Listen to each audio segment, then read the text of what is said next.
We're always told that our biggest challenges, things like debt, waste, and resource scarcity, are just costs we have to manage. But what if that's completely backwards? What if our biggest liabilities are actually our greatest assets, just in disguise? Well, today we're talking about a great reversal, a powerful way to turn our problems into our most incredible solution. So the source material we're digging into today, which comes from a German perspective, kicks off with this really stark metaphor. Krieg ist eine unstillbare Bestie, which translates to war is an unstillable beast. It paints this picture of a system that just needs to be fed constantly. It's always consuming resources, money, and yeah, our kids' future.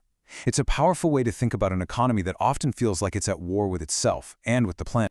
So, how exactly are we feeding this beast? And what does it have to do with our day-to-day lives?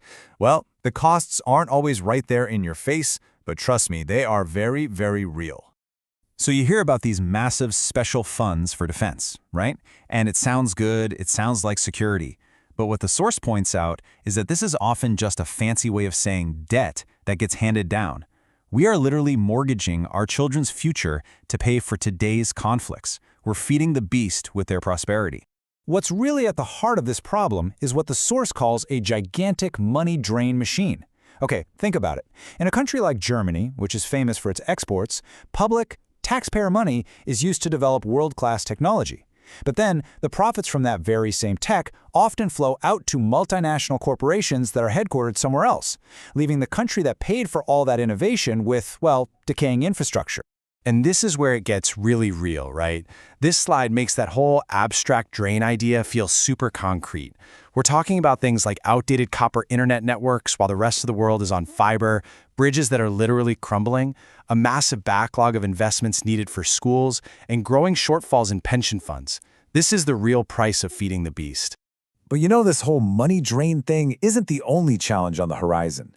The very nature of our money could be on the verge of a massive change. There's a huge debate happening right now about introducing a digital euro. It's a type of central bank digital currency, or CBDC, and governments all over the world are looking into them. And it brings up some really fundamental questions about our freedom and control. And this slide just lays it out perfectly, doesn't it? The two totally different stories we're being told. On one hand, the official vision is, hey, don't worry, it's just a harmless digital version of cash, super private, non-programmable. But on the other hand, critics are sounding the alarm. They're warning it could become the ultimate tool of control. Money with an expiry date that could force you to spend, or even a system of total surveillance. Okay, enough about the problems, because the good news is there are some incredibly powerful solutions starting to emerge. This is where the story completely flips. We're shifting from a system that drains to one that regenerates. This is the Great Reversal. So the first Great Reversal tackles one of the world's heaviest burdens, crippling national debt. It works through this amazing idea called a debt-for-nature swap. So instead of a country being, as one source puts it, enslaved by interest, a big chunk of its debt is just forgiven. And in exchange, that country invests the money into preserving its own natural treasures, like its rainforests or coral reefs. And hey, this isn't just some nice theory. It is happening, and at a huge scale. Just look at Belize. A massive $553 million swap was done to save the second largest barrier reef on the entire planet. And the result? What does that actually mean? It means that by 2026, 30% of their entire ocean territory will be protected.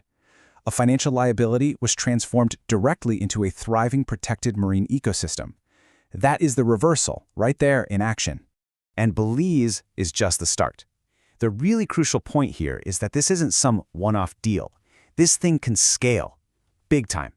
The Commonwealth Secretariat estimates the potential market for these swaps could be over $800 billion. I mean, can you imagine the sheer scale of planetary healing we could fund with that kind of capital? Okay, so reversal number 2 takes that same brilliant logic and applies it to our physical world. It's the idea of a circular economy. And in this system, the whole concept of waste just disappears. Now, it takes a total shift in how we think, from product design to how we consume, but the result is that waste gets reframed as a valuable resource, turning what used to be a cost center for disposal into a profit center for new products, all while creating local jobs. But okay, this all sounds great. Regenerative systems, circular economies, but how do you actually manage all this stuff? I mean, if you don't have a top-down government or a private company in charge, won't it all just fall apart into chaos? Not according to Nobel laureate Elinor Ostrom. Her work was an absolute game changer. She proved that for centuries, communities have successfully managed shared resources, which she called the commons, all by themselves.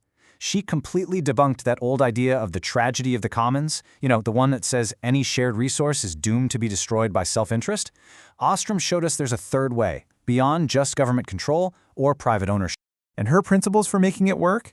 They're surprisingly straightforward, really. It all boils down to having clear boundaries and rules, making sure that the people who are actually affected by those rules get a say in making them, and then having the community itself monitor and enforce them fairly. It's really about communication, shared responsibility, and local accountability. Okay, so now let's jump to the future and see how technology can just supercharge this whole community-led model, turning it into a powerful force for global regeneration. Now remember those fears we talked about a minute ago? A controlling AI behind a digital euro? Well, this is the polar opposite. Imagine an AI that's not designed to control people, but to serve the common good. A transparent, incorruptible guardian AI. Its core mission would be to preserve the biosphere. It would monitor resources to prevent overuse, help make sure distribution is fair, and, get this, it would act as an automatic whistleblower, exposing corruption without any fear or favor. And you know what? This isn't just science fiction. The first baby steps are already happening. We're seeing real-world regulations like the EU AI Act that are starting to demand that AI developers account for their energy and resource use, pushing the technology itself to become more sustainable. But, for all these brilliant economic fixes and incredible technological tools, none of them will stick without one final crucial shift. The most important reversal of all has to happen right up here, in our own minds.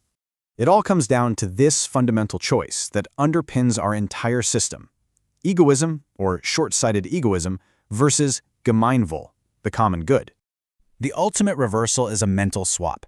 It's that shift from a mindset of isolated, short-term self-interest to the deep understanding that our own well-being is fundamentally, completely tied to the well-being of the entire system. It's not about sacrificing for others. It's about realizing that a healthy whole is the only way for any of the parts to actually thrive. And this quote from the source material just says it all, doesn't it? If the whole is well, my children and their children will be well too. True security isn't about hoarding resources for ourselves today. It's about making sure the entire system is healthy so that it can provide for everyone long, long into the future. And that is the great reversal.